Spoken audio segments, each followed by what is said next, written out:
kira-kira yang bisa dibantu? Ini Pak, saya kan ada tugas nih Pak dari CGP Pak. Di CGP itu disuruh wawancara kepala sekolah minimal 3 mata pelajarannya itu Pak, pengambilan keputusan berdasarkan nilai-nilai kebijaksanaan Pak. Kira-kira Bapak ada waktu nggak? Saya mau melakukan wawancara nih Pak. Oh boleh. Jadi artinya dalam CGP ini kalian belajar kepemimpinan juga ya? Iya Pak, benar Pak. Jadi bisa saya bantu sesuai dengan kemampuan kita. Yang baik Pak. Saya mulai ya Pak ya. Iya. Saya mau bertanya sama Bapak nih, selama Bapak menjadi pemimpin di sekolah, pernahkah Bapak menghadapi kasus yang berupa dilema etika gitu kan Pak? Terus itu bagaimana cara Bapak mengidentifikasinya, lalu bagaimana Bapak membuat keputusan yang diambil Pak? Oh, ini.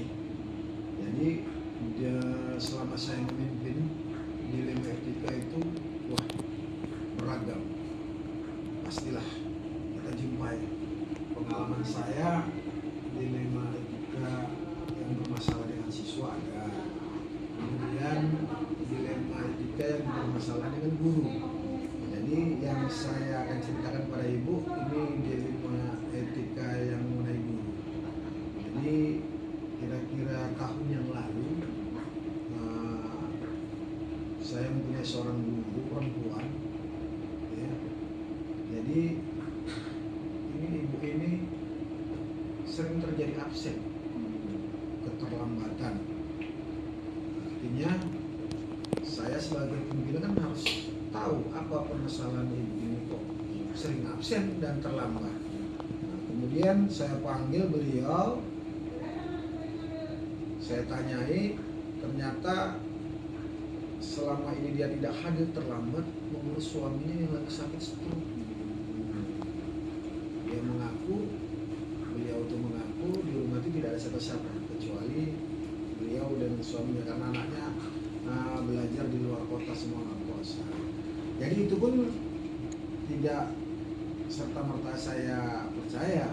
Kemudian saya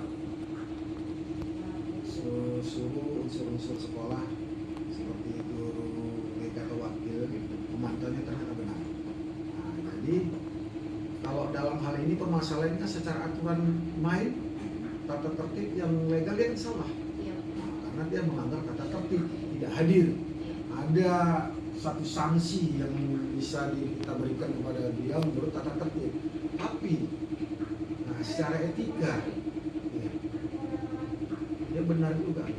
Nggak mungkin suaminya seorang diri nggak diurus ke rumah sakit atau ke kamar kecil, pastilah diurusnya. Jadi secara etika dia juga benar. Jadi untuk memutus permasalahan ini saya undanglah unsur-unsur guru tadi. Kami sama-sama mengidentifikasi permasalahan ini kan, apa sebenarnya yang terjadi di situ tadi. Kemudian dikumpulkanlah fakta-fakta permasalahan tadi. Kemudian kami diskusikan dengan guru-guru. Saya nggak berani ngambil keputusan sendiri. Sanksi apa yang kita berikan ini? Karena apa? Dalam hal tersebut tadi nilainya masih ada sama-sama nilai yang benar di sini. Jadi setelah guru, unsur guru, wakil dan kawan guru yang lain lagi tadi berdiskusi, diambillah satu keputusan. Ya. Tapi keputusan ini tadi lebih cenderung dia ke etika tadi itu tadi. Jadi kami buatlah satu kesepakatan kepada itu untuk mengatur jadwal waktunya supaya sama-sama tidak dirugikan antara ibu itu bisa mengurus suaminya dan dia sekolah. Jadi hanya di situ pengalaman pengaturan jadwal roster aja. Ibu itu tidak diberikan jam pertama ya. Jam ketiga, jam dan seterusnya bisa mengurus suaminya baru beliau ke sekolah. Mungkin itu pengalaman yang pernah saya alami. Jadi memang betul-betul dipikirkan ya kan Pak, bahwasanya ngambil keputusan tuh nggak hanya satu pihak kan, nggak datang terus langsung kita berkeputusan ya kan Pak, berarti harus dilihat dari berbagai sumber ya kan Pak. Terus Pak, dalam mengambil keputusan ketika Bapak mendapati kasus yang memang sama-sama benar atau sama-sama mengandung nilai kebajikan, itu bagaimana Pak? Nah, jadi ujinya itu pertama kan legal ya. Iya. Uji yang legal tentu aturan kepegawaian juga, tata tertib itu yang legal. Kemudian diambil juga diuji secara intuisi kan gitu. Nah ini rasa, masalah rasa ini susah Bu. Nah, rasa pertimbangan ini agak susah, tapi ya supaya ini berjalan dengan baik, sama-sama tidak ada dirugikan, ya dalam hal ini kita gunakan juga selain daripada yang saya bilang dari intuisi juga aturan. Kalau memang tidak menyalahi kali ya, inilah di sini kita sebagai pimpinan harus bijak Keputusan ya, keputusan Pak. tersebut. Nah, gitu. Terus Pak, langkah-langkah atau prosedur apa yang Bapak lakukan dalam pengambilan keputusan Pak? Nah, yang pertama harus kita mengenal nilai-nilai dulu, apa yang terjadi dalam hal kasus tersebut.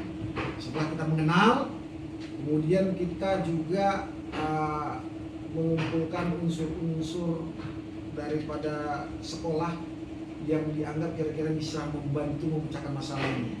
Nah, terutama wakil ya, wakil-wakil saya kan ada 4, dan itu ditambah lagi guru-guru yang senior, itu saya kumpulkan. Setelah ada kumpul, kami duduk bareng, baru di situ kami mengumpulkan fakta-fakta yang relevan tentang kejadian permasalahan tersebut. Nah, setelah fakta-fakta tersebut dikumpul, kami berdiskusi, kami pecahkanlah masalah tersebut. Ya.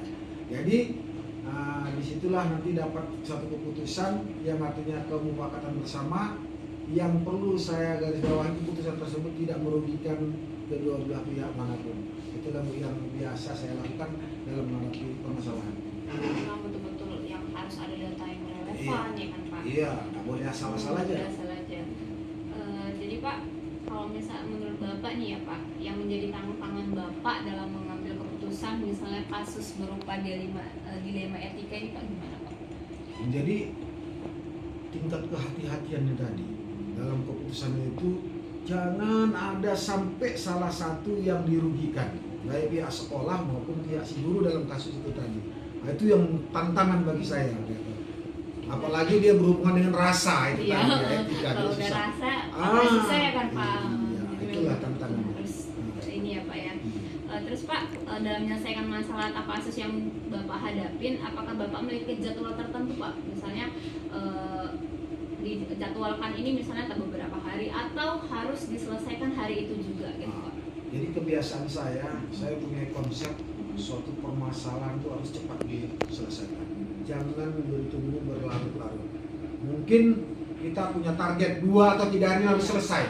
Nah, terkumpul fakta-fakta semua, kemudian unsur-unsur yang harus bisa membantu kita untuk memutuskan masalah sudah komplit semua, laksanakan. Jangan lagi ditunda-tunda, nanti permasalahan makin besar kalau ditunda. Itu menurut saya. Jadi harus memang kalau misalnya benar-benar bisa diselesaikan dalam waktu tempo yang sangat singkat, ya harus selesaikan ya kan Pak.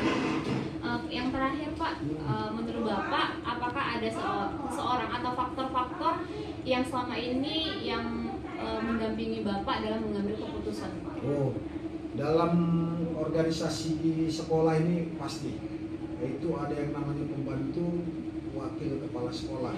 Ada bidangnya masing-masing, ada di bidang kurikulum, kesiswaan, sarana dan humas, ditambah guru-guru senior. Inilah unsur-unsur yang sangat membantu perannya dalam menyelesaikan masalah. Nah, nggak mungkin, saya tidak mau pengambilan keputusan permasalahan itu saya pegang mutlak, saya otoriter, tidak. Ini memerlukan pemikiran yang jernih, pengalaman, makanya unsur-unsur tadi saya kumpul diskusi, barulah diambil satu kesimpulan, tapi berdasarkan fakta yang relevan, bukan berdasarkan semata rasa, tapi ada juga lah bumbunya itu rasa. Kalau nggak ada bumbunya rasa nanti susah kita. Jadi memang pengambilan keputusan tuh nggak hanya dilakukan secara sepihak ya Pak ya kan, nggak hanya karena merasa saya ketuanya, saya kepala, saya pimpinan, enggak, berarti memang harus ada combine dari kerjasama ya kan Pak. Iya, itulah. Jadi sementang-mentang kita pimpinan nggak boleh mengambil keputusan walaupun hak mutlak di tangan kita, tapi kita kan harus mengumpulkan fakta yang sebenarnya, nggak sepihak memutuskan. Mungkin itu yang bisa saya bantu. Terima kasih Pak. Jadi terbukalah wawasan saya tentang bagaimana kepala sekolah itu mengambil keputusan. Bahwasanya kepala sekolah itu juga mempertimbangkan baik buruknya juga ya kan Pak. Jadi semoga yang saya dapat dari hasil wawancara ini bisa jadi ilmu bagi saya. Amin, amin. Alhamdulillah. Terima kasih Pak atas waktunya yang udah mengganggu. Terima kasih ya Pak ya. Iya. Ya, Assalamualaikum Pak. Waalaikumsalam.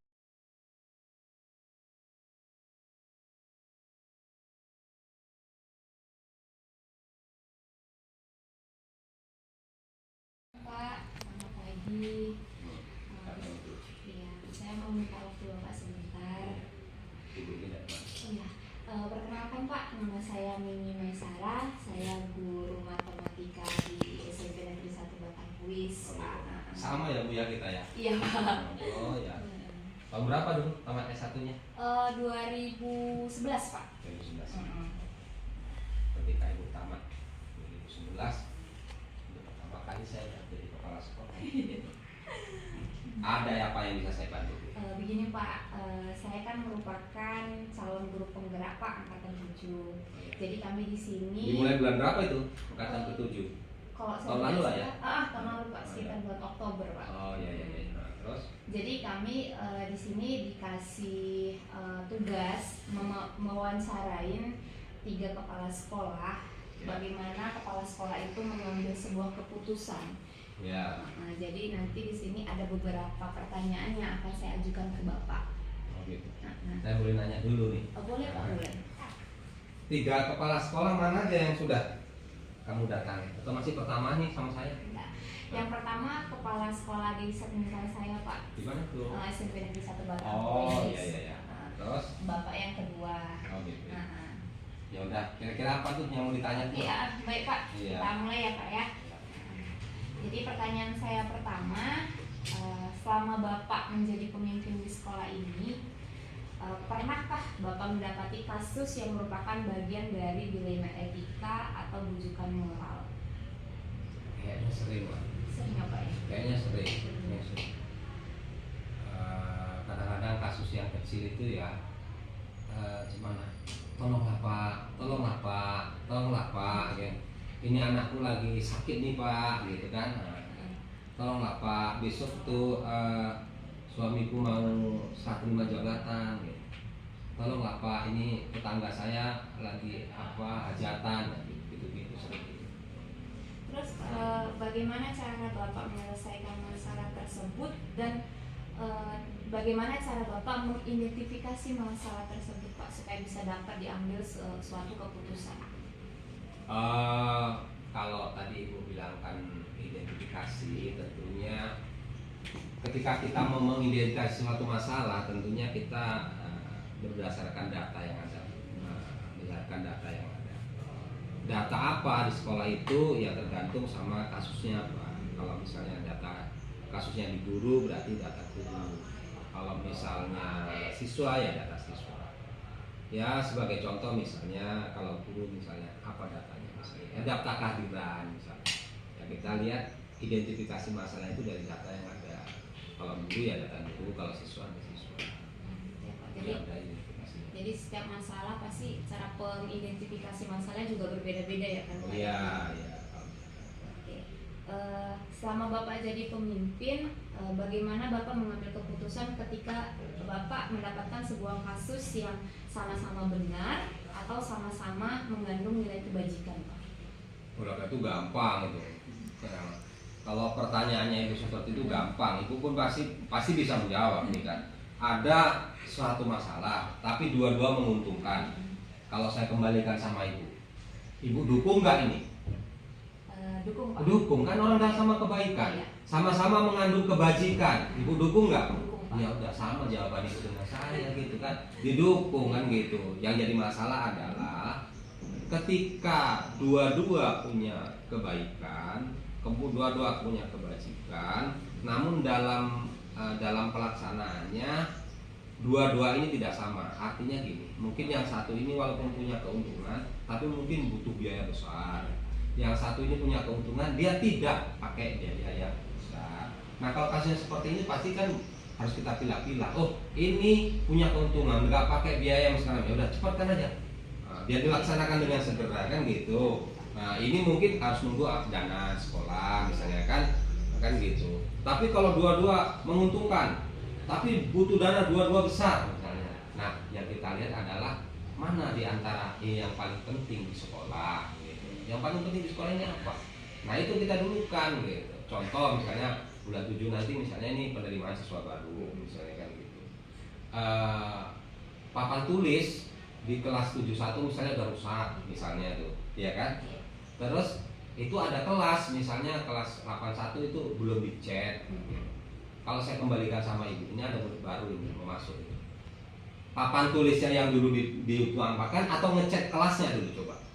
Kalau saya Nah. keputusan sepertinya papan tulis. Nah iya itu artinya sama-sama punya keuntungan, sama-sama punya biaya misalnya. Tapi kan mana yang lebih urgen? Gampang. Jadi mengambil keputusan kalau misalnya sama-sama benar atau bernilai kebajikan, kita lihat juga Ya Pak. yang mana yang lebih Ya, membutuhkan ya. Oke Pak. Ya. Jadi menurut Bapak yang menjadi tantangan Bapak dalam pengambilan keputusan pada dilema etika itu Pak? Puas tidak puas? Oh, puas tidak puas ya? Puas tidak puas. Jadi sebuah keputusan di sekolah itu ketika diambil oleh kepala sekolah itu mengandung dua unsur, puas atau tidak puas. Nah, artinya puas untuk semua stakeholder, juga mungkin tidak puas untuk sebagian stakeholder. Itu dilemanya. Ya iya. Tapi saya sebagai pimpinan itu kayaknya punya standar. Misalnya baik kalau keputusan yang saya ambil itu ada 5 kriteria. Ini 5 kriterianya. Ternyata kriteria yang saya ambil itu ternyata ada 3 di situ. Ya baik, ini keputusan yang saya ambil ini saya nggak baik. Karena 2 nggak ditemui. Atau 4-nya ada, yang 1 nggak ada. Saya masih menganggap itu keputusan baik. Asal jangan dibalik. 5 kriteria untuk yang keputusan saya baik, ternyata yang ada 1, yang 4 nggak ada. Nah, ini salah. Intinya dilemanya itu ada yang puas, ada yang tidak puas. Ya, gitu intinya.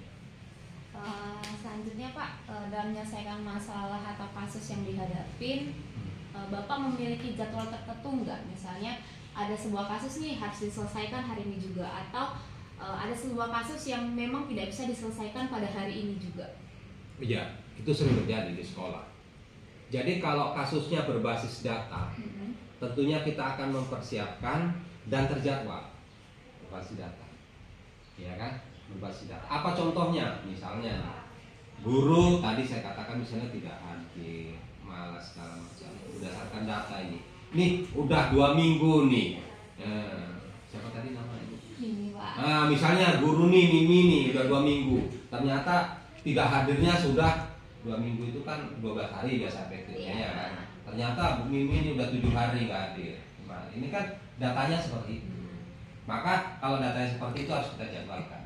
Ya kita kabari ini, belum saya kabari, Bu Senin pagi itu menghadap saya ya kan besok Bu seperti ini, kalau Ibu bawa seperti ini apa seperti itu. Nah kalau itu kita jadwalkan, kalau kasusnya seperti itu. Nah agar terjadi komunikasi yang baik antara saya sebagai pimpinan dengan teman-teman guru yang ada di sekolah. Tetapi kalau kasusnya itu tidak berbasis data seperti itu, spontanitas dia saat-saat itu ya barangkali spontan itu juga harus kita putuskan gitu ya. Jadi artinya bisa terjadwal, bisa juga tidak. Oke.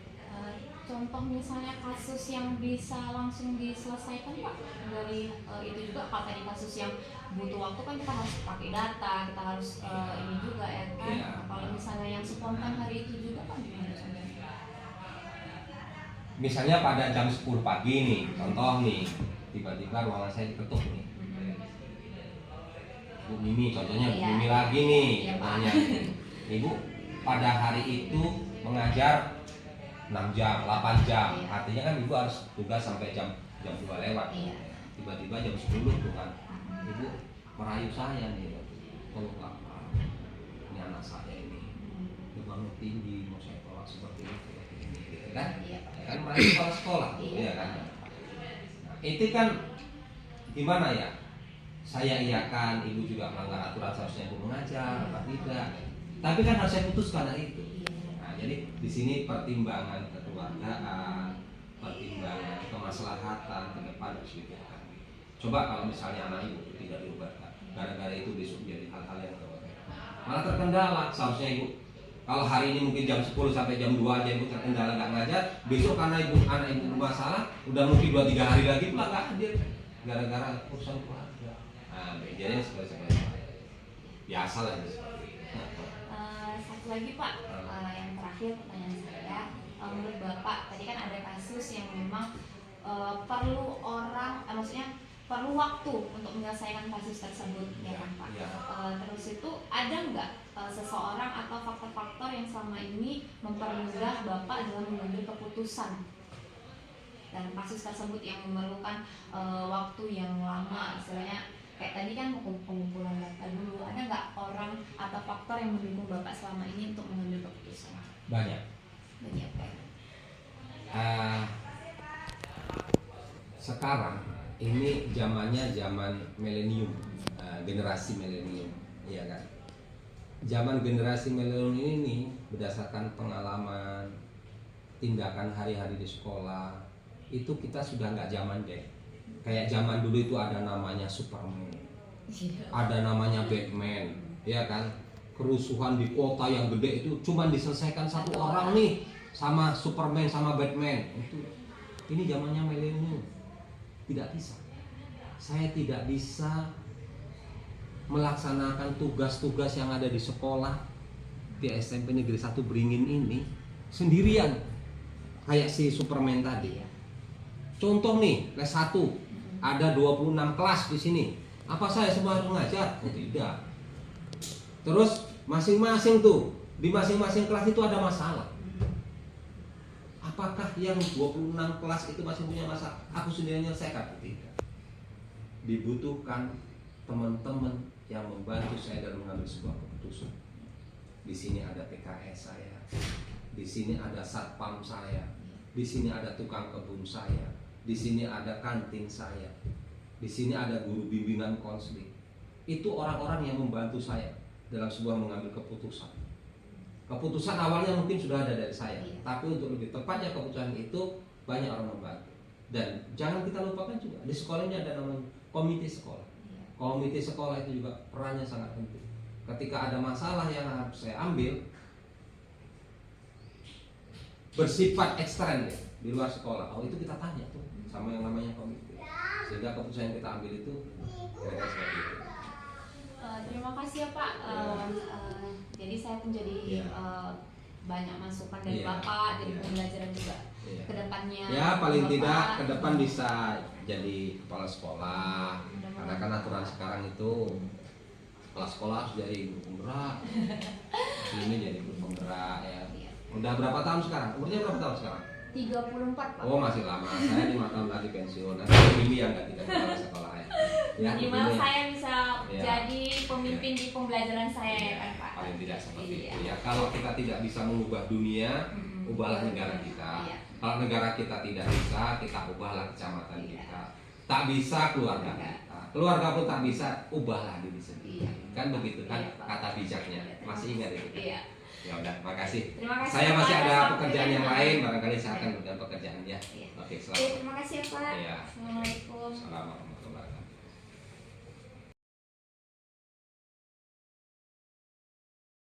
Assalamualaikum Bu. Waalaikumsalam. Izin masuk Bu. Ya.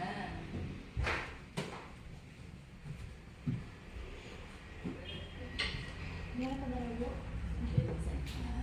Bu, saya Mima Sarah, saya dari SMP Negeri 1 Batang Tulis. Tujuan saya kemari adalah saya ada tugas Bu dari program guru penggerak. Jadi di sini di tugas itu kami disuruh mewawancarai 3 kepala sekolah. Salah satunya Ibu yang mau saya wawancarai. Gimana Bu? Ada sedikit waktunya Bu untuk saya? Saya mulai ya Bu ya wawancaranya. Selama Ibu menjadi pemimpin di sekolah ini Bu, pernahkah Ibu mendapatkan kasus yang merupakan bagian dari dilema etika atau bujukan moral Bu? Ada. Nah, itu dari guru dan siswa. Kalau boleh saya tahu, gimana cara ibu menyelesaikan masalah tersebut? Terus itu bagaimana cara ibu juga mengidentifikasi masalah tersebut, Bu? Kalau misalnya dari masalah siswa, itu kan kita dapat laporan dari wali kelas. Misalnya anak itu tidak datang dan banyak absennya. Jadi saya tanya wali kelasnya udah berapa hari, saya lihat absennya juga. Saya tanya sudah, ditanya sama orang tuanya sudah. Dia itu saya tanya juga, saya WA, apa masalahnya? Ini Bu begini misalnya. Anak-anak ini sekarang nggak bayar SPP kan, dia karena kan umi-uminya itu wali kelas itu kan yang nggak bayar, ditanyain atau kadang ya sama nggak diantar pagi gitu, jadi males sekolah. Jadi saya tanya, ini mana Bu anaknya ini mau di mana solusinya? Saya tanya, ya, kita carilah solusi sama-sama gitu. Biasanya begitu saya buat. Ada besoknya naik sekolah. Kalau guru tuh biasanya kemarin tuh ada kejadian itu guru baru, dianya tidak mau bersosialisasi sama kawannya. Saya tuh guru saya tuh sosialisasi lah. Katakan nggak perlu saya ajarin, nanti kamu begini sama kamu ini, dia menyendiri aja tuh. Ya saya perhatikan itu.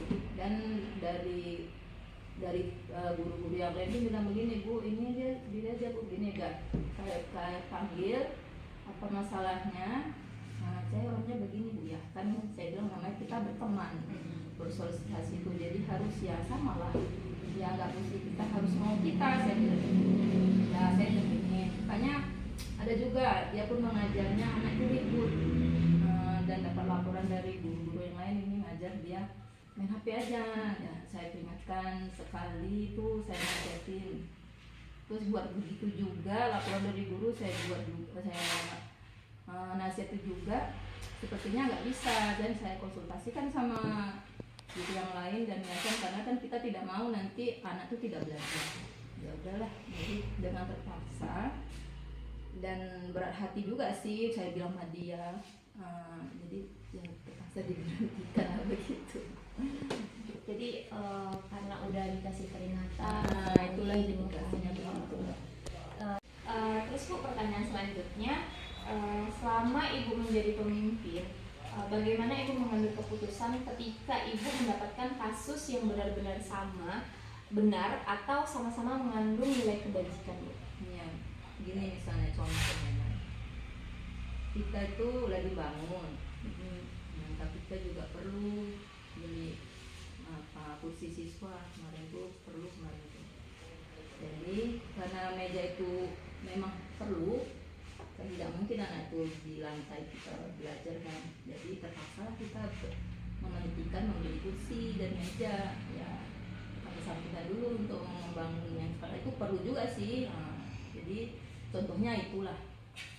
Oke, jadi yang penting, sangat penting Ya, karena misalnya kalau tidak ada meja dan kursi kan anak susah untuk belajar, jadi saya ambil keputusan yang itu dulu yang diselesaikan ya Bu ya.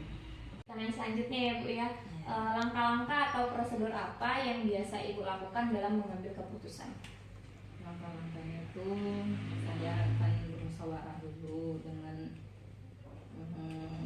wakil kepala sekolah saya dan yayasan, itu kita musyawarah. Dan sebelumnya sih kita udah memberikan nasihat sama dia pertama, kedua, ketiga, dan saya rembukan lagi gimana ke depannya, apakah ini guru dipakai atau tidak. Nah, baru kita ambil keputusan dari musyawarah itu. Jadi langkah-langkahnya itu Ibu membuat musyawarah dulu ya Bu terhadap yayasan, wakil kepala sekolah ya kan Bu. Oke, menurut Ibu yang menjadi tantangan Ibu dalam mengambil keputusan yang kasusnya dilema etika, Bu? Tantangannya itu satu sisi ya tadi, misalnya guru, untuk memecat guru itu satu sisi, kita melihat siswa, kita ada muridnya, ada gurunya. Satu sisi lagi kita pun sesama, maksud saya itu selagi bisa dibina begitu, selagi bisa dibina ya kita bina. Tapi kalau memang tidak bisa lagi dipertahankan ya itu tadi, ya terpaksa kita berhentikan. Itu dilemanya tuh situ. Selanjutnya Bu, dalam menyelesaikan masalah atau kasus yang dihadapin, apakah Ibu memiliki jadwal tertentu dan menyelesaikan dengan jadwal yang memang kasus ini harus siap hari ini gitu? Iya, pasti harus ada jadwal. Misalnya kasus siswa, ya karena sering tidak datang kan gitu, mesti kita tidak lanjutin. Iya. Karena nanti takut dengan siswa yang lain, ini kenapa nggak datang? Nah, jadi itu kita tidak lanjutin segera. Misalnya absennya banyak, langsung kita tanya wali kelasnya, tanya sama walinya. Tapi kalau sama juga dengan guru juga begitu, kita punya jadwal, kalau memang harus kita sisihkan hari itu juga selesaikan. Pertanyaan terakhir ya Bu ya, menurut Ibu apakah ada seseorang atau faktor-faktor yang selama ini mempermudah dalam mengambilkan keputusan dalam kasus dilema etika? Ya pastilah, karena kita kan sekolah ini berupa yayasan, jadi kita harus minta pendapat dari yayasan dan guru-guru yang senior dari sini, yang memang di sini melihat keadaan guru-guru dan siswa. Jadi kita selalu musyawarah dan selalu berkomunikasi di situ. Terima kasih ya Bu, sudah membantu saya dalam menyelesaikan tugas saya pada saat ini untuk wawancara. Terima kasih juga sudah meluangkan waktunya. Semoga apa yang Ibu sampaikan bisa menjadi ilmu juga sama saya. Sebagaimana nanti kalau misalnya seandainya saya menjadi pemimpin, saya sudah bisa mengambil keputusan yang baik. Terima kasih Bu waktunya. Selamat pagi.